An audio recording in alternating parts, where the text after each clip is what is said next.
Avez-vous déjà réfléchi à l'impact qu'une impression peut avoir? Qu'est-ce qui rend l'imitateur d'un politicien si puissant, au point que cela dépasse la simple comédie pour devenir un commentaire politique? L'interprétation d'Alec Baldwin de Donald Trump dans Saturday Night Live est devenue un exemple parfait de ce phénomène. L'impression de Baldwin n'était pas qu'un sketch, elle est devenue un élément marquant de l'histoire d'une présidence. Au départ, Alec Baldwin n'avait aucune envie d'incarner Donald Trump. Lorsqu'on lui a proposé le rôle, sa réponse était claire, pas question. Baldwin n'était pas en faveur de Trump et, plus important encore, il ne croyait pas dans l'idée de parodier quelqu'un de cette envergure. Il considérait cela comme un travail épuisant et peu attrayant. La voix, les manières et les discours sans fin de Trump en faisaient une tâche déplaisante. Baldwin savait que pour capter Trump, il ne suffisait pas de simplement imiter sa voix, il fallait incarner chaque pose gênante, chaque geste exagéré et chaque discours étrange. Mais pourquoi Baldwin a-t-il finalement accepté? La réponse réside dans l'influence de ses pairs. Tina Fey et Lorne Michael, deux géants du monde de la comédie, ont poussé Baldwin à accepter. Ils ont vu quelque chose en lui que Baldwin n'avait pas remarqué, une mine d'or comique qui n'attendait que d'être exploitée. Baldwin a été convaincu, et une fois qu'il s'est lancé dans le rôle, quelque chose d'inattendu est arrivé, ça a fonctionné. Lors de sa première répétition générale, Baldwin s'est glissé dans la peau de Donald Trump. Il a enfilé la perruque, appliqué le maquillage orange, et a pratiqué les gestes bizarres et les lèvres boudeuses qui caractérisent Trump. La transformation ne s'est pas limitée à un maquillage physique. Baldwin a dû étudier la voix de Trump, ses rythmes étranges et sa manière d'enchaîner des pensées incomplètes en longues phrases alambiquées. Baldwin n'a pas simplement reproduit les tics de Trump, il les a transformés en quelque chose de profondément drôle. La voix de Trump est unique, mais aussi incroyablement difficile à imiter. Baldwin n'a pas simplement fait une imitation, il en a capté l'essence, la manière dont Trump cherche toujours des mots, comment il marque des pauses gênantes et s'efforce de trouver la phrase parfaite. Baldwin a trouvé un rythme dans le discours de Trump qui a rendu la comédie efficace. Mais ce n'était pas seulement sa voix qui rendait l'imitation de Baldwin si précise, c'était aussi l'attitude. Baldwin devait faire en sorte que des propos absurdes sonnent comme importants et présidentiels, transformant chaque déclaration ridicule en un joyau comique. Baldwin a trouvé la clé de la personnalité de Trump, la confiance pour dire des bêtises avec une autorité totale. Une fois que Baldwin a trouvé son rythme, la réaction a été immédiate. Les gens ont adoré. Les critiques ont salué l'exactitude et la manière dont Baldwin capturait les absurdités de Trump d'une manière si exagérée. Mais, bien sûr, tout le monde n'était pas fan. Donald Trump lui-même détestait l'interprétation de Baldwin.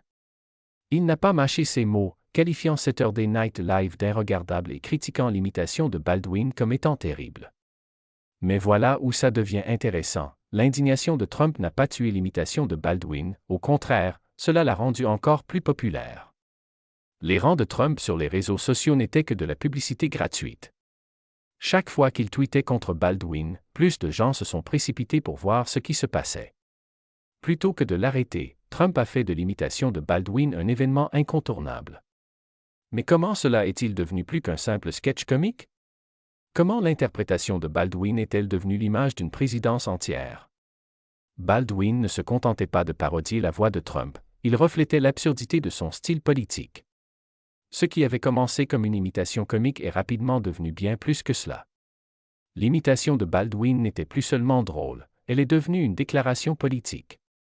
Chaque fois que Baldwin incarnait Trump, c'était un rappel des absurdités de sa manière de communiquer. Ce n'était plus seulement une imitation d'un personnage, c'était un miroir qui amplifiait chaque incohérence et chaque contradiction. Ce n'était plus qu'une simple farce. Baldwin n'était plus un comédien se moquant d'un homme politique. Il était devenu une partie intégrante de la conversation. À mesure que l'imitation de Baldwin devenait plus exagérée et plus populaire, il s'est retrouvé à être interviewé non seulement pour sa carrière, mais aussi sur la politique. Les gens voulaient entendre son opinion sur les politiques de Trump, ses tweets et ses scandales.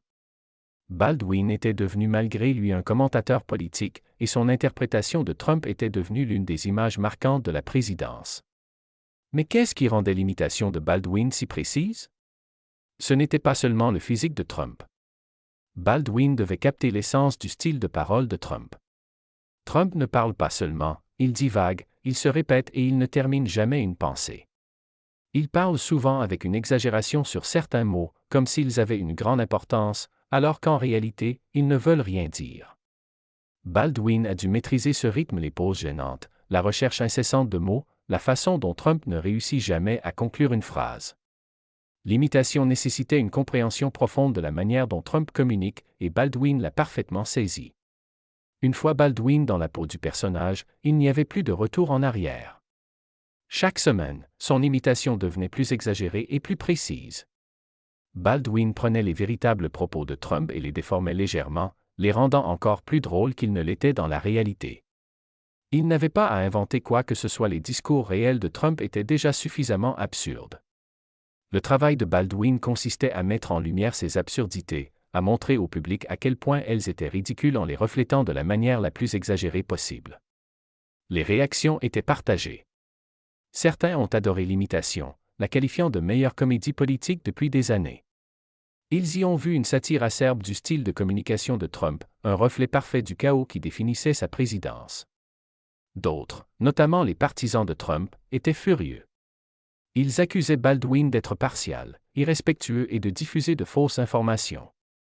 Mais quoi qu'il en soit, une chose était claire, l'imitation de Baldwin était incontournable. Elle était partout. Les gens l'aimaient ou la détestaient, mais tout le monde en parlait.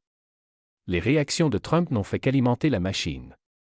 Chaque fois qu'il insultait Baldwin ou Saturday Night Live, plus de gens se précipitaient pour voir. Baldwin ne se contentait pas de répondre aux critiques de Trump, il y allait de plus belle. Chaque semaine, l'imitation devenait plus absurde, plus exagérée et plus ridicule. Baldwin ne se contentait pas de se moquer de Trump, il faisait une déclaration. L'incapacité de Trump à rire de lui-même, ses réactions excessives à la satire de Baldwin, n'ont fait qu'amplifier l'imitation. Finalement, l'interprétation d'Alec Baldwin de Trump n'a pas seulement diverti, elle a contribué à façonner la manière dont nous nous souviendrons de la présidence de Trump. Sa performance est devenue un repère culturel, un symbole comique de l'époque. L'interprétation de Baldwin n'était pas seulement une blague, c'était un commentaire sur le paysage politique, un commentaire qui résonnait longtemps après la fin des sketchs. Et c'est là le pouvoir de la comédie, quand elle est bien faite, elle peut devenir plus qu'une simple blague. Elle peut changer la manière dont nous voyons le monde.